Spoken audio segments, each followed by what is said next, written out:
pense qu'il y a les chiffres en fait reflètent globalement d'abord la situation nationale, parce qu'il faut dire que le Mali revient de loin en matière de gouvernance et en matière de contrôle interne. Donc il est connu et reconnu que la base de la bonne gouvernance, c'est le sommet. Le sommet, ça peut être le sommet de l'État, ça peut être le sommet d'une organisation, ça peut être le sommet d'une entreprise. Donc il se trouve que aujourd'hui nous sommes dans un contexte où l'État a vraiment mis l'accent sur la recherche de la bonne gouvernance partout. Et donc à PMU, c'est cette politique que nous avons poursuivie avec l'appui du personnel, avec l'appui des différents directeurs. Nous avons essayé de consolider la gouvernance sur le plan économique, sur le plan financier, sur le plan comptable, sur le plan logistique. Et donc c'est ce qui explique globalement d'abord pourquoi on est à une certaine amélioration des résultats. De façon peut-être plus concrète, il faut dire que quand il n'y a pas d'intervention extérieure dans votre gestion en matière de gestion des marchés, en matière de gestion des prix, en matière de gestion des fournisseurs, en matière de gestion des prestataires, si vous avez les mains libres de faire la gestion conformément aux règles et normes de gestion, en principe, sauf autres contraintes, sinon les résultats doivent suivre.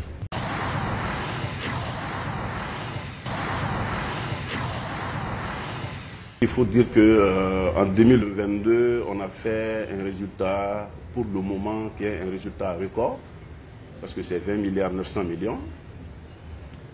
Ces 20 milliards 900 millions, les explications, il y a toujours cette question de bonne gouvernance, mais la bonne gouvernance, elle se traduit dans les faits. La bonne gouvernance, il y a d'abord, quand on prend la performance économique, il s'agit d'acquérir les biens et services au meilleur prix. Et dans le secteur de la loterie, chaque fois qu'on parvient à faire une maîtrise des charges, cette maîtrise des charges se répercute sur la masse à partager. Et la masse à partager, ça va pour l'essentiel dans la poche des parieurs. Pour qu'un parieur revienne jouer, il faut qu'il trouve son compte. Donc ça fait que nous sommes dans une dynamique où de plus en plus, nous parvenons à maîtriser nos charges, nous parvenons à donner aux parieurs une bonne masse en termes de gains, et ça fait que les parieurs remettent en jeu également et tout ce qui est profitable non seulement pour les parieurs eux-mêmes, pour les revendeurs et nos partenaires des jeux, pour le personnel et pour l'État aussi en termes d'impôts et taxes.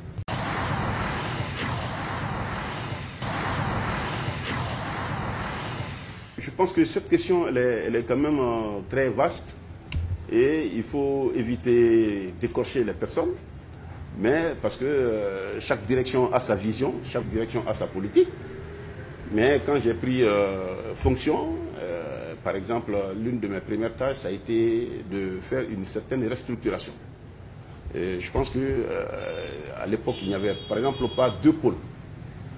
Mais nous avons jugé, compte tenu quand même d'un certain gigantisme de PMU, nous avons jugé qu'à l'instar de beaucoup de banques, sinon de toutes les banques, à l'instar de certains organismes internationaux, comme l'UNICEF, comme le PNUD, nous avons pensé qu'il fallait créer deux directions adjointes, l'une technique, donc qui s'occupe des aspects techniques, et l'autre opérationnelle, qui s'occupe de tout ce qui est finance, gestion comptable, ressources humaines, affaires juridiques. Tandis que la partie technique s'occupe plutôt de la gestion commerciale, de la gestion de la communication, du marketing et naturellement de la gestion informatique. Donc ça déjà, en termes de gouvernance, ça correspond à une répartition, à une délégation de ton autorité, et donc à une délégation des tâches, et qui dit meilleure délégation des tâches, dit meilleure supervision Parce que seul, vous ne pouvez pas tout voir. Ici, quand on prend seulement le nombre de chèques ici, si vous êtes le seul signataire, ça va vous prendre tout votre temps. Donc, ça a déjà commencé par ça. Et deuxièmement, il y a quand même une certaine philosophie qu'il faut partager avec son personnel. La question de la redevabilité. Chacun doit se sentir responsable d'un contrat de performance par rapport à sa direction, par rapport à PMU, par rapport à l'État, par rapport à toutes les parties prenantes. Donc il y a cette question de redevabilité que nous avons essayé de faire ramener beaucoup. Et il y a naturellement la question cruciale d'une performance accrue en matière d'acquisition des biens et services. C'est pour être la meilleure manière pour un manager de faire un bénéfice, c'est déjà de maîtriser ses achats de biens et services. Je veux beaucoup vendre, quel que soit le montant de vos ventes. Si vous ne maîtrisez pas vos charges, ça va se répercuter sur votre résultat. Donc, nous avons essayé de consolider, d'améliorer l'esprit de maîtrise des charges à travers tout ce que nous faisons comme acquisition de biens et services. Et je pense que c'est une politique qui est en train petit à petit d'être suivie.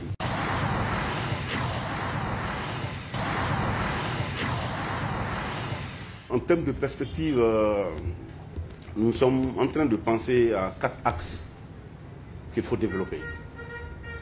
On ne va jamais cesser d'améliorer la gouvernance. Donc ça, c'est vraiment le premier axe. Il faut améliorer la gouvernance. Et particulièrement, nous aurons besoin d'un système d'information et de pilotage plus performant. Parce que ce serait bien, par exemple, que même de passage ici, moi j'aurais voulu que, même de passage, que les journalistes puissent voir déjà à un écran quels sont les grands agrégats de la journée. Le personnel, chacun dans son bureau, si on peut voir que, mais voici nos performances de la journée, qu'on soit en baisse ou en hausse, c'est très très important pour notre culture. Donc il y a un système d'information et de pilotage, mais ça ne se limite pas seulement aux produits. Même nous-mêmes, nos propres performances, le suivi, chacun peut avoir son propre tableau de bord. Et le partage d'informations avec le système d'information et de pilotage, va être plus facile. Et il y a la question de la redevabilité. La question de la redevabilité, ça va nous amener à être toujours dans cette question de contrat de performance. Ouais, on a confié à chacun, pas seulement au DG, mais on confie à chacun, c'est pas seulement au DG, c'est pas seulement au directeur, c'est pas seulement au chef de département, mais on confie à des personnes ici des responsabilités. À un moment donné, chacun doit savoir qu'il me faut venir rendre compte. Donc ça, c'est globalement le premier acte, il faut améliorer la gouvernance. Le deuxième axe, il faut aller à un accroissement de la performance économique et sociale. Quoi qu'on dise, PMU, c'est d'abord une société commerciale, c'est une société de capitaux. Donc il faut accroître la performance commerciale. Ça signifie qu'il faut aller à un meilleur développement de nos partenariats.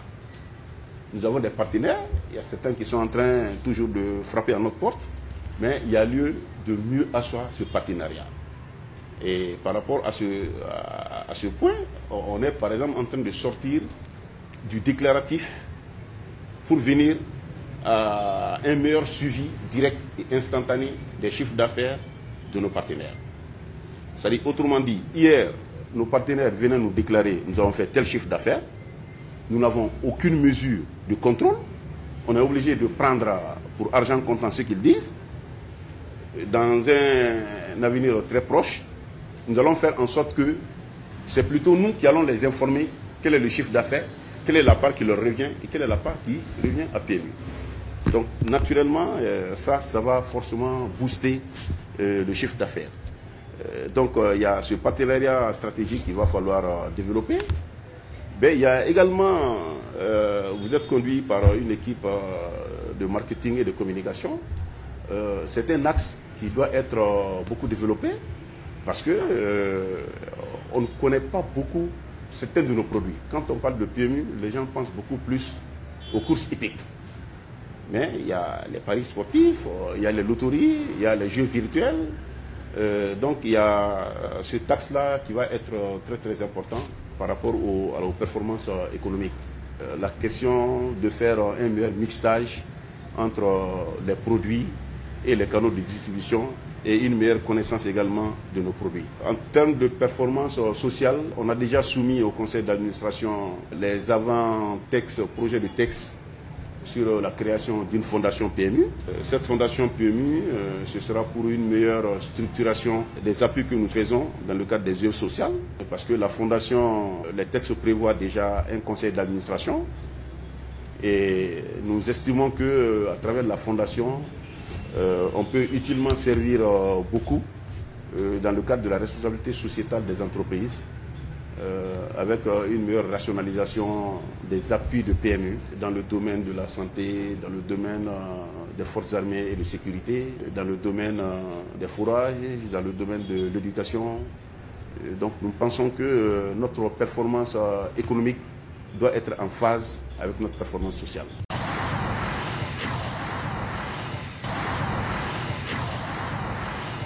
En termes de technologie, il y a fondamentalement trois dimensions importantes. La première dimension, ça c'est la mise en place de la plateforme d'audit et de régulation, qui va nous faire sortir donc du déclaratif. Parce qu'ici, nous avons nous-mêmes la maîtrise. Parce que nos partenaires, il faut dire que nos partenaires, il y a beaucoup de jeux en ligne. Les plateformes, c'est chez eux. Donc c'est eux qui suivent.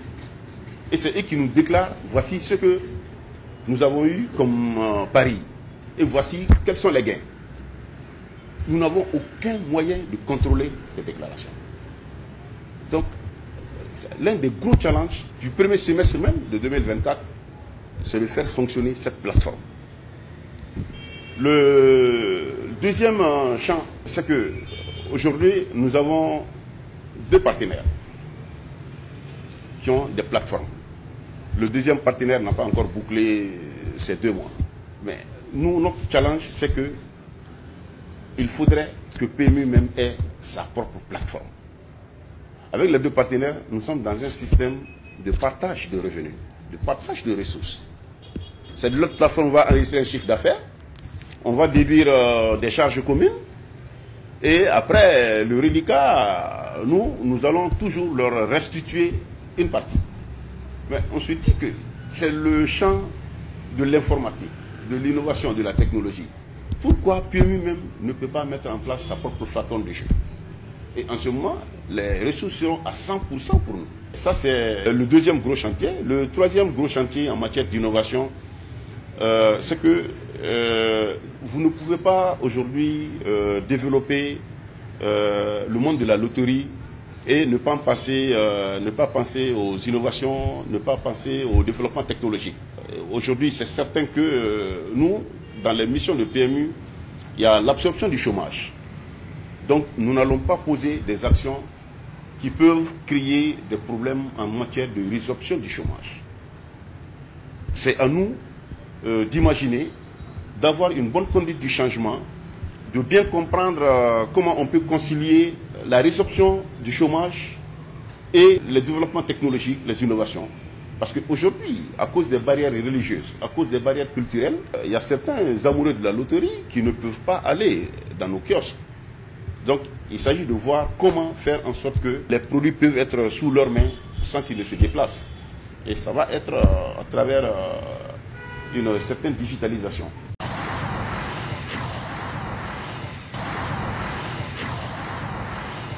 Nous avons le monopole du jeu. Nous essayons de faire en sorte que nous puissions contribuer dans la mesure du possible, que nous puissions améliorer toujours notre contribution par rapport au trésor public. Nous faisons en sorte que nous puissions contribuer à cette lutte contre les jeux illégaux, parce qu'il y en a beaucoup. Et sous, en tout cas, l'orientation du ministre de l'économie et des finances, nous sommes en train de faire en sorte qu'on puisse finaliser le projet de loi sur le secteur des jeux. Parce que avoir le monopole, c'est également une responsabilité. Et pour bien assumer cette responsabilité, il faudrait bien que l'environnement institutionnel soit très fort. Et ça, c'est sur la base des textes.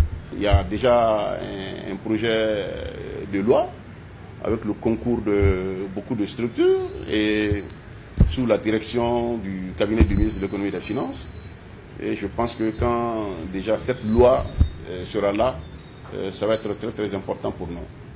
Mais ceci dit, quand on parle de monopole, il y a le revers de la médaille. Ce n'est pas parce que nous avons le monopole que nous devons dormir sur nos lauriers. Parce que souvent, la concurrence peut vous amener à vous surpasser. Donc nous répétons entre nous ici qu'il ne faudrait pas que notre monopole nous amène à la somnolence. Il nous faut vraiment, prêtez-moi l'expression, carvacher dur pour toujours maintenir le cap de la performance que nous sommes en train de réaliser maintenant.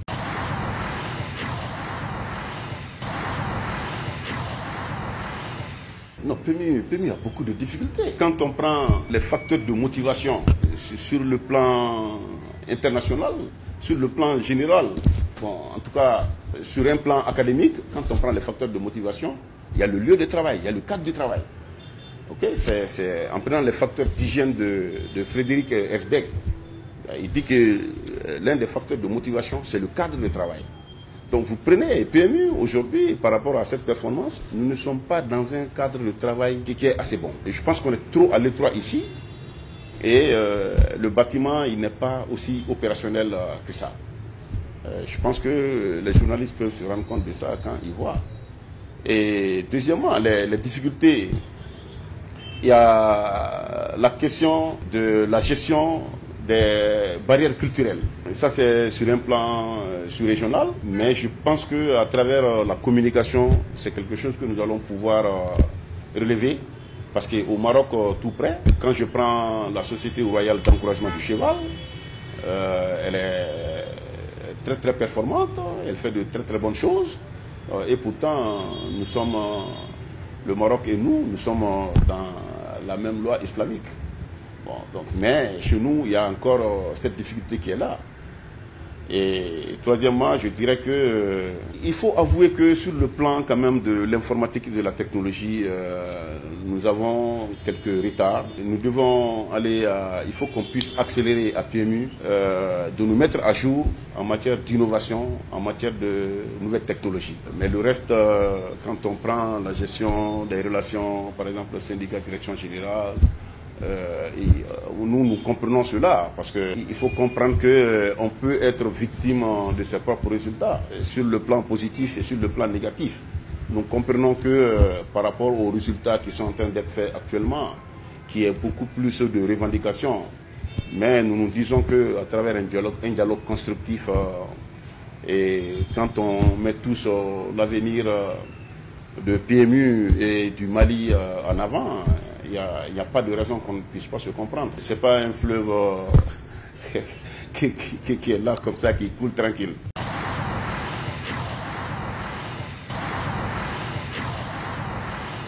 Je commencerai par remercier les autorités parce que, comme je l'ai dit, la question de la gouvernance, tant qu'il n'y a pas la bonne gouvernance, il n'y a pas de progrès. Si vous voyez tous les problèmes politiques qu'il y a eu au Mali, les papiers existent là-dessus. Tous les problèmes politiques qu'il y a eu au Mali, les premières raisons avancées, c'est les problèmes de gouvernance. C'est toujours les problèmes de gouvernance qui sont mis en avant.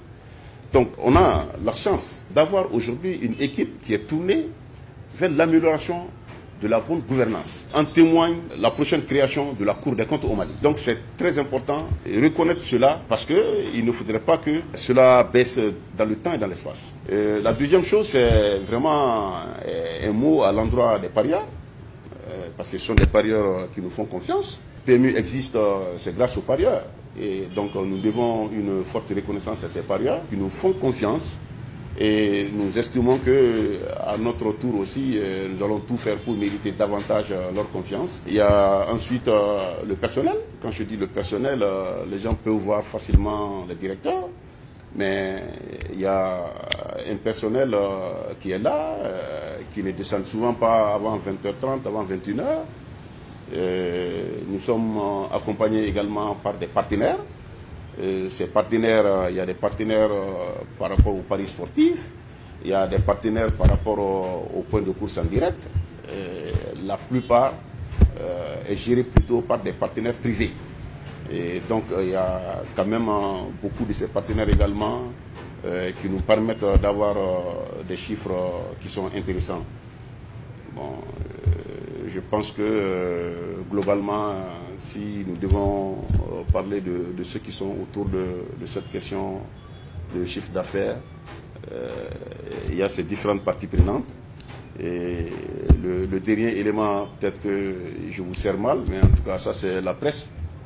Parce que vous ne pouvez rien faire sans la bonne communication. La communication, c'est l'un des 4 P. Il faut une bonne politique de communication. La bonne politique de communication, ça ne saurait rester interne. Il faut bien que l'extérieur nous aide, pas en caressant dans le sens des poils, mais même en mettant le doigt sur ce qui ne va pas à PMU. C'est toujours nous aider à mieux faire. Donc il y a cet accompagnement de la presse qui est très très important. Et beaucoup consultent à travers les journaux, à travers vos sites, beaucoup consultent nos programmes. Et tout ça, c'est des accompagnements peut-être que certains peuvent ne pas percevoir, mais nous accordons beaucoup d'importance à cet accompagnement de la presse.